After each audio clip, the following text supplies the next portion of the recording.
Hello student, स्वागत है आपका इस क्लास में जिसमें आज हम आपको पढ़ाने वाले हैं अंक जगत कक्षा 4। अंक जगत कक्षा 4 की किताब आज हिंदी मीडियम की है जो कि आपको हम शुरू कर रहे हैं फर्स्ट चैप्टर से। इससे पहले अभी तक इसमें से कुछ नहीं पढ़ा है हमने। इसकी वर्क बुक जो थी इंग्लिश मीडियम की और हिंदी मीडियम दोनों ही कंप्लीट करवा दी हैं। आज पढ़ाने वाले हैं इसकी हम आपको जो टेक्स्ट बुक होती है वो यानी किताब को। फर्स्ट चैप्टर है हमारा संख्याएँ। संख्याओं से शुरू होता है पहला चैप्टर। संख्याओं से मतलब क्या होता है, गणित आप जैसे शुरू करते हैं सबसे पहले आपको संख्याएं सीखने के लिए मिलेंगी, जैसे 0 1 2 3 4 5 6 7 एंड शो ऑन। इस प्रकार से ये संख्याएं होती हैं। अब संख्याएं छोटे एक अंक की होगी, 2 अंक की होंगी, 3 अंक की होंगी, 4 अंक की होंगी, ज़्यादा अंकों की भी होंगी, वो आपको पढ़नी आनी चाहिए। और नहीं अगर आपको पढ़नी आती होंगी तो हम आपको सिखाएंगे। तो इसमें कुछ क्वेश्चन है, कुछ किताब पे कराने लायक होंगे वो हम किताब पे कराते जाएंगे, और कुछ क्वेश्चन आपको और समझाने लायक होंगे तो हम आपको नोटबुक पे करके बताएंगे आपको। तो शुरू करते हैं जो भी इसमें क्वेश्चन आएंगे उनसे। तो पेज 12 से कुछ क्वेश्चन शुरू होते हैं जो आपको इसी टेक्स्ट बुक पे ही करा दिए जाएंगे, आपको समझ में आएंगे। पहला क्वेश्चन है कि एक अंक की सबसे छोटी संख्या कौन सी होती है। अब आप कैसे पता करेंगे एक अंक की सबसे छोटी संख्या कौन सी होती है? जब भी आपसे ये कहा जाए कि आप गिनती पढ़ के बताइएगा, तो आप गिनती कहाँ से पढ़ते हैं? हमेशा 1 2 3 या 1 2 3 कहते हैं। तो आपके मुंह से सबसे पहले नंबर पर कौन सी संख्या निकली थी वही सबसे छोटी संख्या होती है। कभी आपके मुंह से जीरो नहीं निकलता। कभी भी आपसे कोई भी कहीं गिनती पढ़ के सुनाइएगा तो एक से शुरू करेंगे आप, तो इसका मतलब ये हुआ कि सबसे छोटी संख्या जो होती है एक अंक की वो 1 ही होती है। दो अंक की सबसे बड़ी संख्या कौन सी होती है? दो अंक से मतलब है जब हम संख्याओं को मतलब गिनतियों को जब पढ़ते हैं तो 99 पे जाके हमारी गिनती 100 तक हो जाती है। 99 के बाद हम 100 बोलते हैं, लेकिन 99 एक ऐसा अंक होता है जो 2 अंक की सबसे बड़ी संख्या होती है। उसके बाद जो संख्याएं शुरू होती हैं वो 3 अंक की शुरू हो जाती हैं।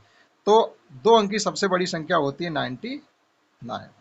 या जब भी आपसे बड़ी संख्या कहा जाए तो आपको 9 का ही रिपीटेशन करना। एक अंक की सबसे बड़ी संख्या 9, 2 अंक की सबसे बड़ी संख्या 99, 3 अंक की सबसे बड़ी संख्या 999। उतनी जगह आपको 9 को रख देना, आपको जवाब मिल जाएगा। 3 अंक की सबसे छोटी, अब देखो यहाँ 3 अंक की सबसे बड़ी संख्या लिखी हुई है, यहाँ भी थी। 2 अंक की सबसे बड़ी संख्या कौन सी है? 3 अंक की सबसे बड़ी संख्या लिखो। तो 3 अंक की सबसे बड़ी संख्या के लिए आप 3 को 9 जगह लिख दीजिएगा, यानी 999 के बाद जैसे ही आप एक इसमें जोड़ोगे तो 1000 हो जाएगा, और 1000 में अंक होते हैं 4। तो सीधी सी बात है 3 अंक की सबसे बड़ी संख्या होगी 999। ये लिखने का ये तरीका ही होता है जब ऐसे आपसे बड़ी संख्या पूछी जाए। जैसे थोड़ा आप समझने की यहाँ पर कोशिश करेंगे। जब आपसे बड़ी संख्या पूछी जाए, एक अंक की सबसे बड़ी संख्या तो एक जगह 9 रख दो। जब आपसे पूछा जाए 2 अंक की सबसे बड़ी संख्या तो 2 जगह आप 9 लिख दीजिएगा। जब आपसे पूछा जाए 3 अंक की सबसे बड़ी संख्या तो 3 जगह 9 लिख दीजिएगा। इससे ज़्यादा सरल क्या हो सकता है? 4 अंक की सबसे बड़ी संख्या तो आप 9 को 4 जगह लिख दीजिएगा। ये 4 अंक की सबसे बड़ी संख्या हो गई। 7 अंक की सबसे बड़ी संख्या आपसे पूछी जाए तो 9 को आप 7 जगह रिपीटेशन कर दीजिएगा। 5 6 और ये 7, ये 7 अंक की सबसे बड़ी संख्या हो गई। तो सबसे बड़ी संख्या लिखने का एक यही तरीका है कि जितने अंक आपसे पूछे जाए उतनी जगह आप 9 को लिख देंगे। तो फिर सबसे छोटी संख्या लिखने का क्या तरीका होगा? अब आपसे सबसे छोटी संख्या पूछी जाए, जैसे आपसे कोई कहा जाए एक अंक की सबसे छोटी संख्या, तो 1 होगी हमेशा। 2 अंक की सबसे छोटी संख्या तो क्या होगी? तो आप 1 के आगे एक जीरो लगाएंगे। 3 अंक की सबसे छोटी संख्या 1 के आगे 2 जीरो। जितने अंक की संख्या पूछी जाए उससे एक कम जीरो। जैसे यहाँ 3 अंक की सबसे छोटी संख्या पूछेगी तो 2 जीरो 1 के साथ।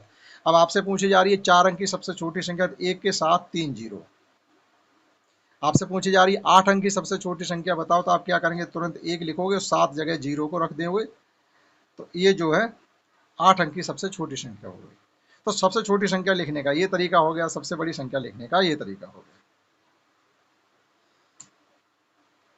अब लिखा हुआ है कि 9,99,99,999 कितने अंक की सबसे बड़ी संख्या? अंक ही तो इसके गिनने हैं। देखिएगा इसमें 6 अंक है, ये 6 अंक की सबसे बड़ी संख्या है। और कितने अंक की सबसे छोटी संख्या? इसके अंक ही तो गिनने हैं, ये 4 जीरो और एक, ये 5 अंक की सबसे छोटी संख्या। इस प्रकार से ये क्वेश्चन इस पेज 12 पर थे।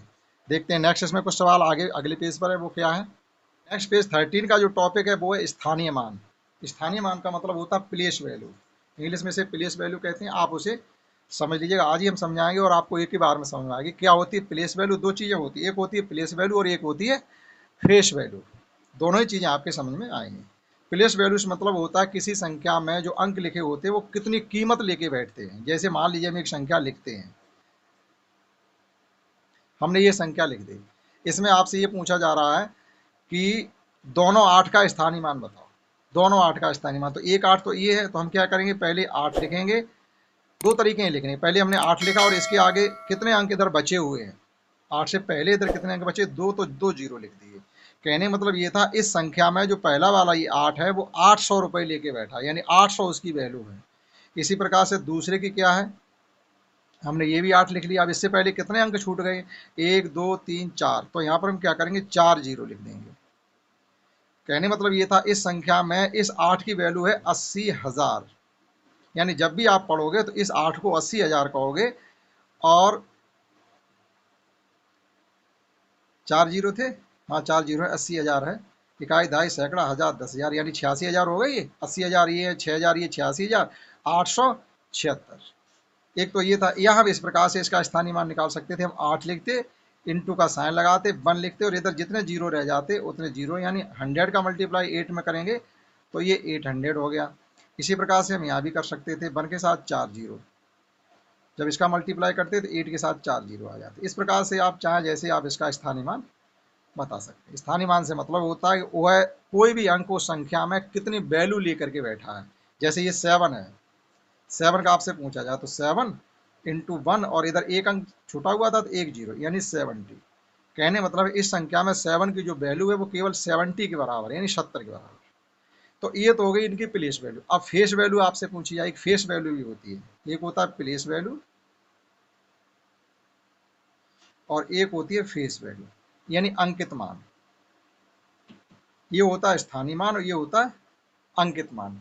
अंकित मान का मतलब क्या होता है, अंकित मान का मतलब ये होता है जो अंक, जिस अंक की आपसे अंकित मान या फेस वैल्यू पूछी जाए वह अंक स्वयं वही होता है। जैसे 6 की इसमें फेस वैल्यू क्या है, 6 ही होगी। 7 की क्या फेस वैल्यू, 7 ही होगी। 8 की फेस वैल्यू क्या है, 8 ही होगी। 6 की फेस वैल्यू क्या है, 6 ही होगी। और इस 8 की फेस वैल्यू क्या है, 8 ही होगी। फेस वैल्यू से मतलब होता है वो अंक ही, आपको कुछ भी उसमें एडिशन नहीं करना, कुछ जोड़ना घटाना नहीं है, कुछ भी नहीं करना, कोई जीरो प्लेस नहीं करना, कुछ भी नहीं। जिस अंक को आपसे पूछा जाए वह अंक, जैसे इसमें ये कहा जाए भैया इस 7 की अंकित मान बताइएगा तो आपको 7 ही कह देना, कुछ नहीं कहना। लेकिन स्थानीय मान के लिए हमको ये देखना पड़ेगा वह कितने दूर बैठा हुआ है। हमने 7 लिखा, इधर एक अंक छुट गया था तो एक जीरो और आ जाएगा तो 70 हो जाएगा। ठीक, तो इस पेज पे हम सीखने वाले हैं अंकित मान और स्थानीय मान के बारे में, प्लेस वैल्यू। देखिए कुछ सवाल यहाँ पर दिए हैं लास्ट में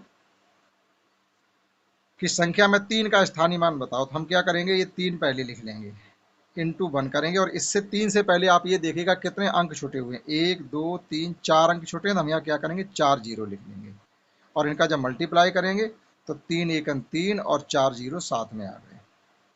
ये हो गया इस 3 का स्थानीय मान। इसमें हमसे 8 का स्थानीय मान पूछा जा रहा था, हम क्या करेंगे 8 लिखेंगे, मल्टीप्लाई करेंगे, 1 लिखेंगे, इतना काम पहले करना है।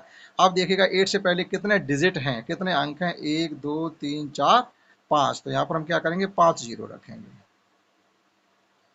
और ये आ गया 8 के आगे 5 जीरो।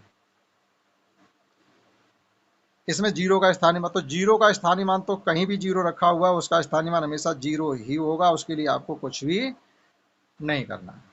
जीरो कहीं पर भी किसी भी नंबर पर बैठा हुआ हो, जीरो का स्थानीय मान हमेशा जीरो ही होगा।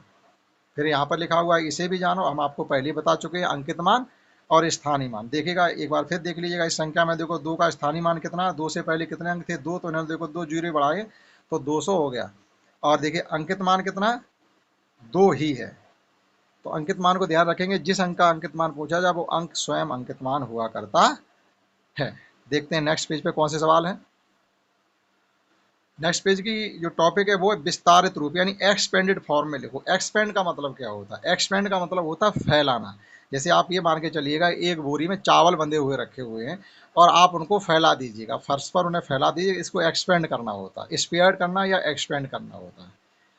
ठीक है, तो हमें क्या करना है, किसी संख्या को एक्सपेंड फॉर्म में लिखना है, तो वो क्या होता है आप पहले उसको समझ लीजिएगा।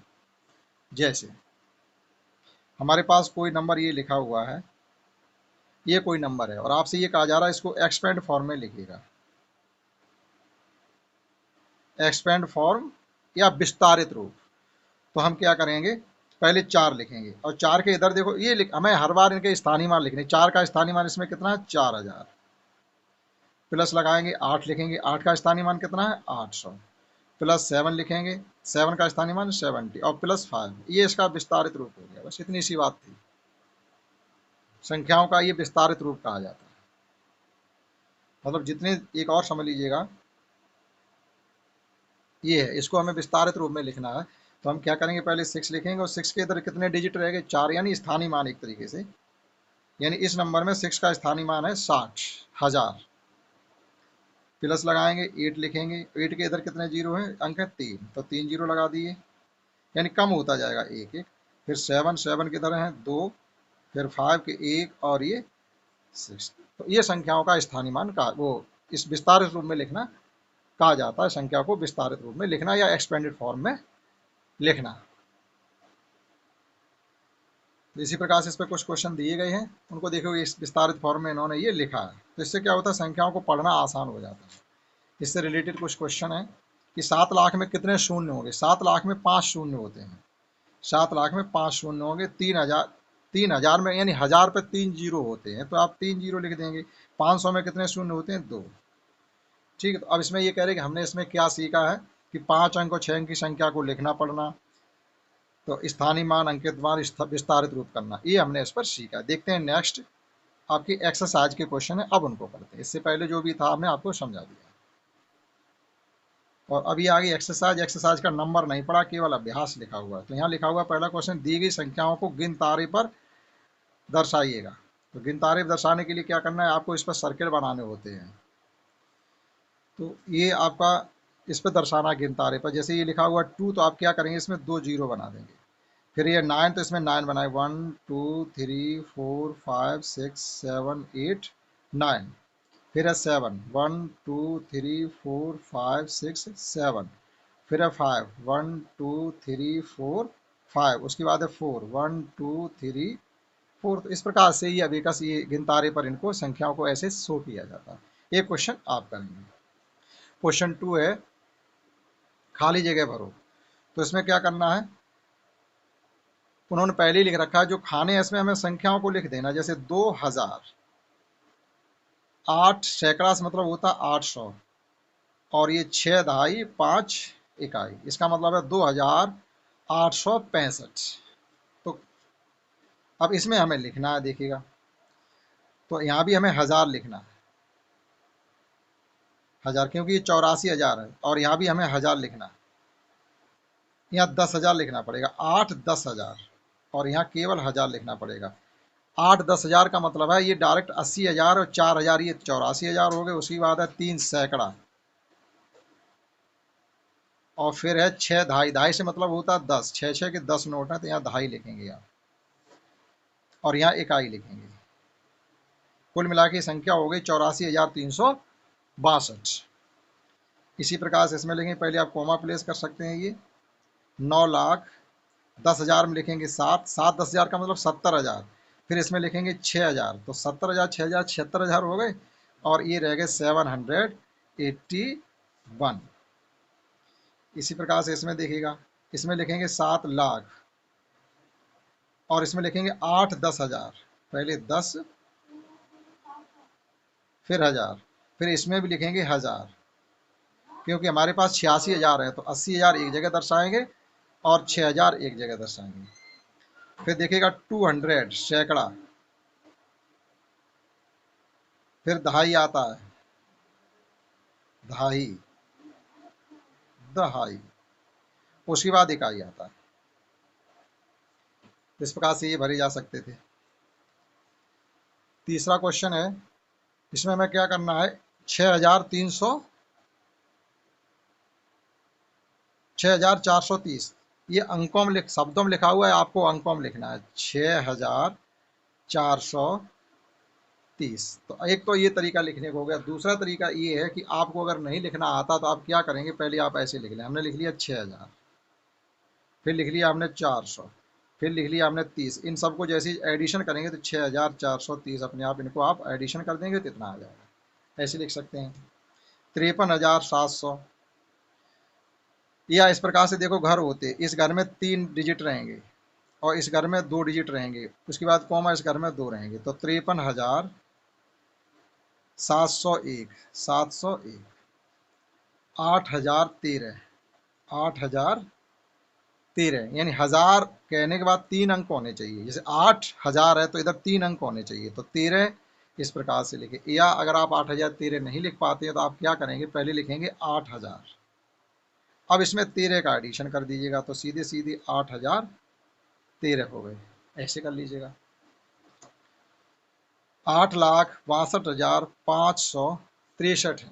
अब देखो, हो सकता है आप एक बार में ना लिख पाओ, तो आप इस प्रकार से लिख लो, 8 लाख, लाख पे आएंगे 5 जीरो, उसके बाद है 8,62,000, 62 के आगे 3 जीरो, और फिर है 563, 500 और ये 63। आप इन सब का एडिशन जैसे ही करेंगे देखिएगा, 36526 8,62,563। इस प्रकार से बड़ी संख्या को आप लिख सकते हैं,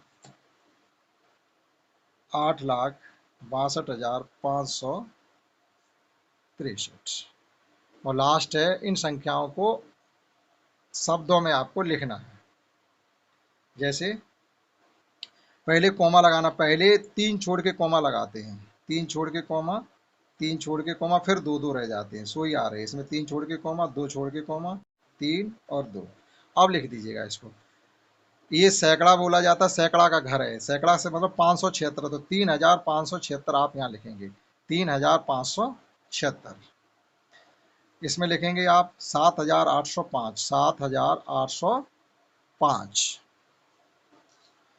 इसमें लिखेंगे आप, देखिएगा ये तो सैकड़ा घर में 3 है, 1000 के घर में 2 अंक बैठे हैं, तो आप दोनों को इकट्ठा पढ़ेंगे, तो इसमें पढ़ेंगे आप 65,018। फिर यहाँ भी देखिए 1000 घर में 2 डिजिट है, 87, तो आप लिखेंगे 87,923।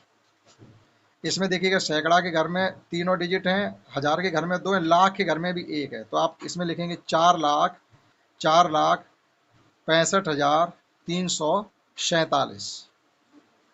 फिर इसमें आ जाइएगा आप, यहाँ भी सैकड़ा का घर है, 1000 का घर है, लाख का घर है, ये भी हम आपको सिखा देंगे। तो ये 5,00,000, फिर 89,835।